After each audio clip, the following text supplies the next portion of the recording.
On the site of the infamous concentration camp, a minor Nazi is about to be tried for a major crime, the cold-blooded murder of American flyers. SS leader Franz Strasser is brought before a military court of the United States Third Army. On December 9, 1944, it is charged an American bomber crew shot down in Czechoslovakia was apprehended by German police. They were questioned by Strasser and two Gestapo men, taken 3 miles away and killed. Strasser is asked, do you plead guilty or not guilty? Not guilty.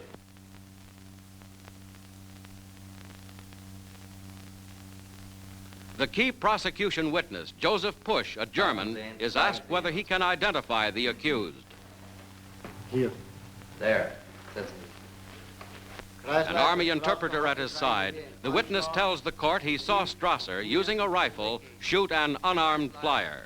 Pusch shows how the wounded airman staggered and fell forward on his face. At that time, I saw that the flyer on the left of me staggered and then fell forward. The witness describes the death of the American flyer.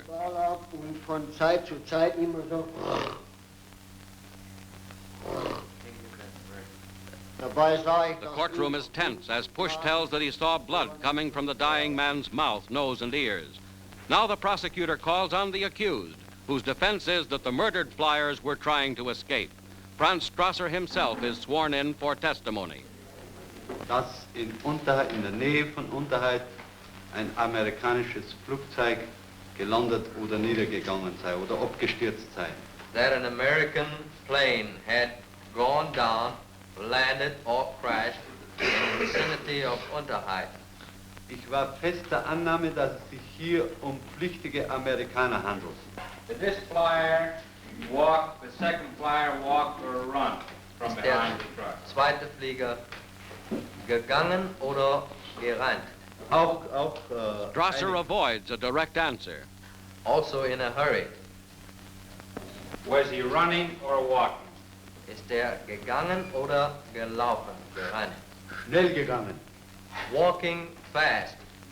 Do you mean to say now that you doubt or do not know that those flyers who were in the custody of the police chief gendarmerie with another gendarme right there, both armed, for more than 45 minutes in their custody, that they were not searched and disarmed during that time? Strasser cannot answer.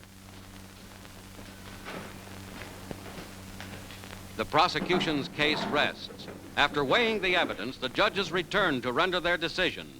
German civilians among the spectators are allowed to see and hear the sentencing along with the accused. Strasser, the commission in closed session, upon secret written ballot, 2/3 of the commission present concurring in each finding of guilty, finds you of all specifications and charges guilty. And again, upon secret written ballot, 2/3 of the commission present concurring in the sentence, sentences you to be hanged by the neck until dead.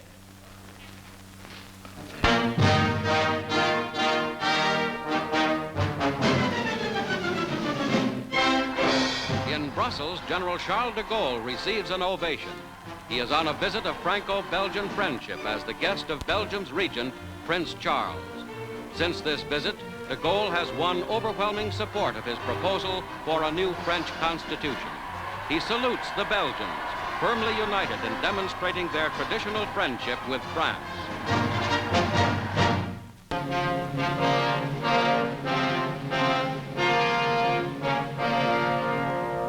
In the Palace of Justice in Paris, the fourth of France's major treason trials open.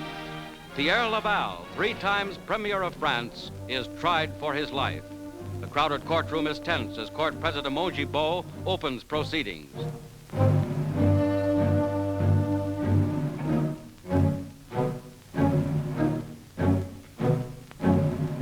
His attorneys argue for postponement of the trial. Long the very symbol of collaboration, Laval had openly stated his hopes for a German victory. Now he must answer for his actions and for the lives of countrymen dead by his decrees.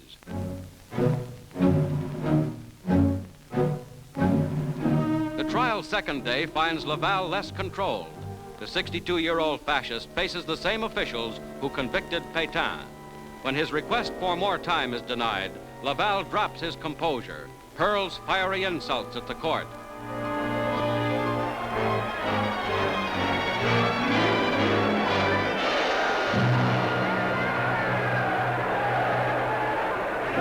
Laval is ordered back to his cell. 2 days later, he was judged guilty, and after a suicide attempt, was executed for treason.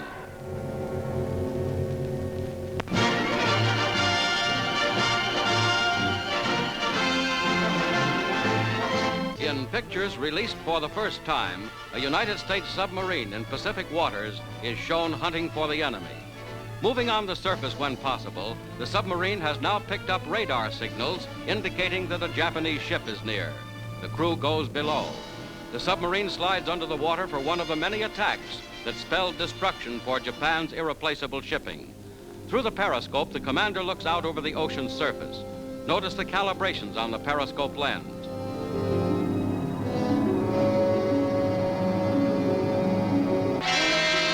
A large Japanese merchant ship is the target of this actual attack, now revealed by the Navy. A special movie camera attached to the periscope records the action.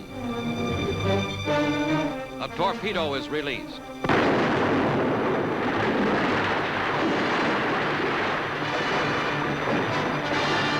Two Japanese sailors can be seen on the sinking ship. Now inside another submarine as she nears action. Fire one.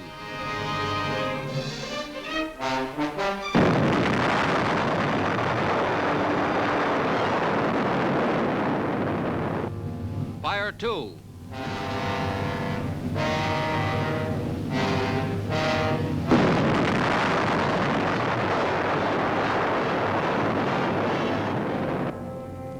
Still another submarine comes up for a surface attack. The target is important, but not big enough for torpedoes. On deck, the crew mans its guns and lets go at a Japanese fishing smack.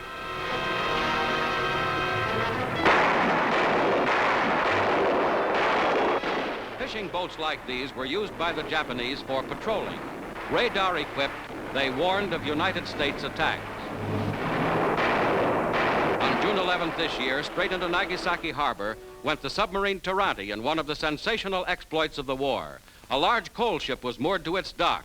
The Taranti drew near, then two torpedoes.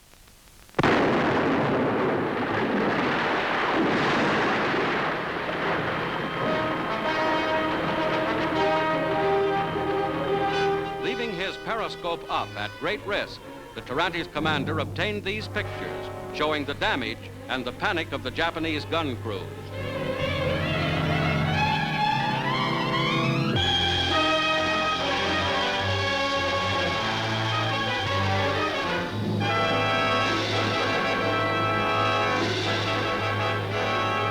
Speeding past the shoals and now up on the surface, the Taranti races away.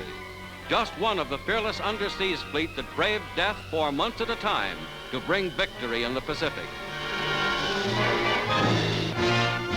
In Washington, aboard the valiant Taranti, officers and crew receive a Presidential Unit Citation from Secretary of the Navy Forrestal.